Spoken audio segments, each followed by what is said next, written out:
मैं अगर आपसे ये जानना चाहूँ कि एक बड़ी सफलता जब आपको शुरुआत में ही मिल जाती है, इंडस्ट्री में एंटर करते ही, तो एक डर भी होता है कि जिस तरीके का किरदार, जिस तरीके की भूमिका आपने निभाई है, कहीं उसमें आप टाइपकास्ट होकर ना रह जाएं।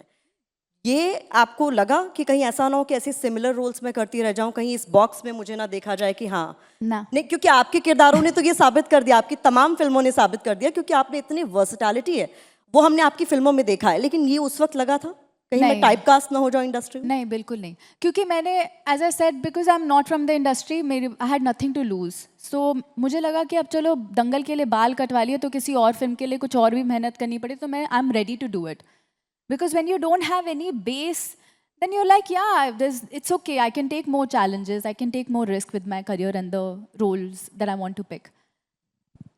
मैंने कभी नहीं सोचा कि मुझे कोई टाइप कास्ट कर सकता है, क्योंकि ये मेरे दिमाग में ही नहीं है। As an actor I have always push, चाहे वो दंगल के बाद I did photograph with Nawazuddin Siddiqui and Ritesh Batra, which was a completely different character.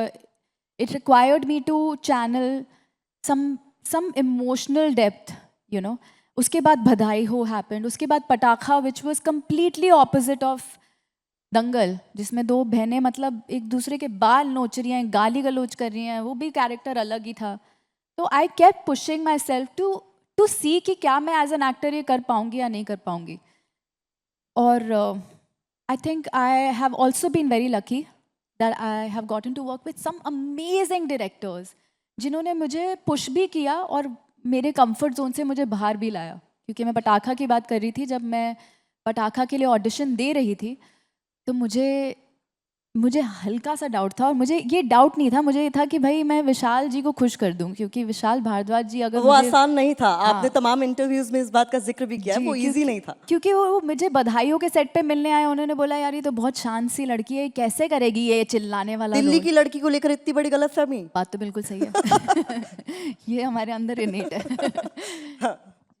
तो कैसे हुआ फिर ये जो आप कह रहे हैं ना कि विशाल भारद्वाज को बहुत डाउट हुआ कि यार ये तो इतनी शाई सी लड़की है, ये कैसे? कुछ नहीं, ऑडिशन दिया, I also pushed my self, Delhi वाला जगाना पड़ा, क्योंकि आसपास तो हमने ऐसे कैरेक्टर्स दिल्ली में बहुत देखे हैं, और मैं तो अपनी बहन से लड़ाई वैसी करती थी, तो ये तो दंगल में भी काम आया होगा ना? इस दंगल में भी काम आया होगा। घर में तो बहनों में भाइयों में दंगल होते ही रहते हैं जी। पर दंगल तो मतलब बहुत टेक्निकल रेसलिंग थी, उसके लिए तो 1 साल हमने रेसलिंग सीखी उस कैरेक्टर के लिए। ये जो पटाखा वाली रेसलिंग थी was it doesn't require any practice, ये सिर्फ हाथ वाथ मारो, जहाँ पड़ जाए वो सही। अच्छा।